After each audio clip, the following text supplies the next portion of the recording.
ডাঙৰ যুঁজৰ ফলশ্ৰুতিত সৰভোগতে কস্তৰবা তাৰ বিদ্যালয়ৰ বিল্ডিং আৰু হোষ্টেল নিৰ্মাণৰ এই কামটো আজি শুভাৰম্ভ হ'ল। এইখন মূলতঃ শিক্ষামন্ত্ৰীৰ উদ্যোগতে জনীয়া সমষ্টিত প্ৰতিস্থাপিত কৰাৰ অৰচাৰাত ব্যৱস্থা এটা কৰিছিল। আমি জিলা পৰ্যায়ত যেহেতু কস্তৰবা বিদ্যালয়খন সৰভোগত চলি আছে আৰু সৰভোগতে ইয়াক প্ৰতিস্থাপিত কৰিব লাগে বুলি আলোচনা বিলোচনা কৰাৰ জৰিয়তে বিভাগীয় মন্ত্ৰীক জনোৱা হৈছিল, কিন্তু বিভাগীয় মন্ত্ৰীয়ে কোনোপধ্যে সন্মত হোৱা নাছিল।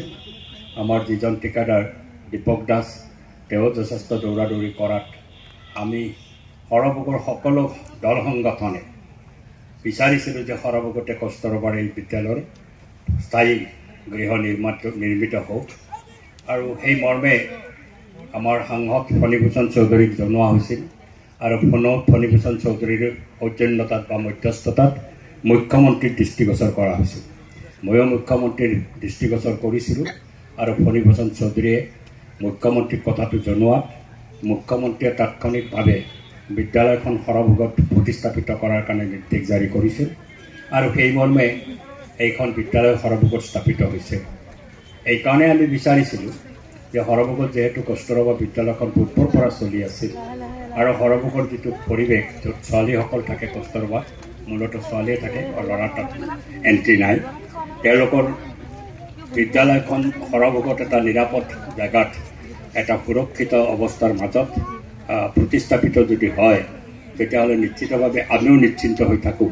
এতিয়া কস্তৰবাৰ হোষ্টেলটো মোৰ ঘৰৰ সন্মুখতে আছে, প্ৰায় 70-80জনী ছোৱালী তাত থাকে আৰু মই যিমান দূৰ পাৰোঁ নজৰো ৰাখোঁ আৰু বৰ নিৰাপদ সুৰক্ষিতভাৱে তেওঁলোকে তাত বসবাস কৰে, আৰু তেনে এক পৰিৱেশে আমি ইয়াতে দিবলৈ চেষ্টা নিশ্চয় কৰিব লাগিব।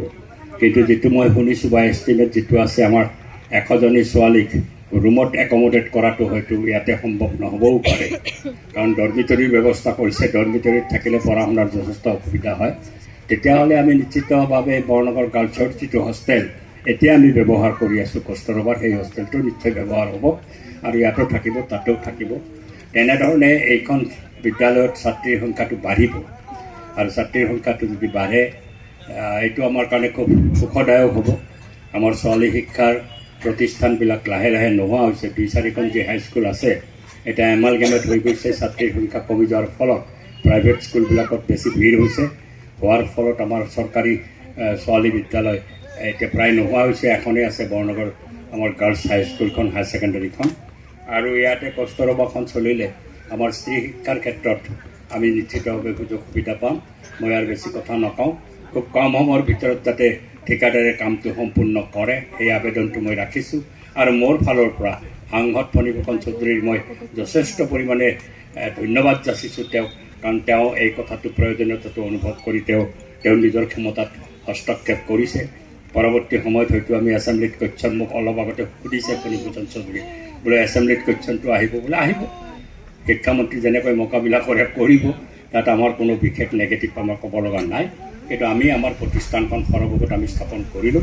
এইটো এটা আমাৰ সকলোৰে প্ৰচেষ্টা। ইয়াতে আছুৱেও ব্যৱহাৰী উদ্যোগ লৈছে, SFIও উদ্যোগ লৈছে, অগপ দলে উদ্যোগ লৈছে, মইতো লৈছোঁৱে, মোৰ পাৰ্টীও লৈছে, আৰু বিশেষভাৱে ফণীভূষণ চৌধুৰীয়ে উদ্যোগ গ্ৰহণ কৰাৰ ফলত আমাৰ সকলো প্ৰচেষ্টাতে এই স্কুলখন ইয়াতে তাৰ স্থায়ী বিল্ডিং আৰম্ভ হৈছে।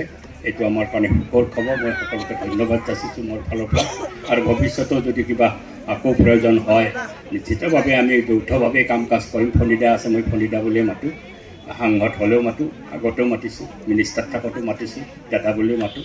এতিয়া ফণিদা আছে, ময়ো আছোঁ, আমি নিশ্চিতভাৱে সেই অসুবিধাবিলাক আঁতৰ কৰিব পাৰিম।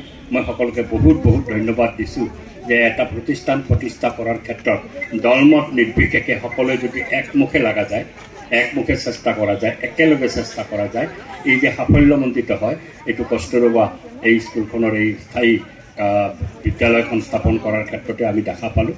আৰু ভৱিষ্যতেও যাতে সৰভোগৰ উন্নয়নৰ ক্ষেত্ৰত আমি সকলোৱে একজোট হৈ পেলাই চেষ্টা কৰিব পাৰোঁ, লাগিব পাৰোঁ, তাৰ আশা ৰাখি সকলোকে ধন্যবাদ দি মোৰ বক্তব্য মই সামৰণি মাৰিছোঁ।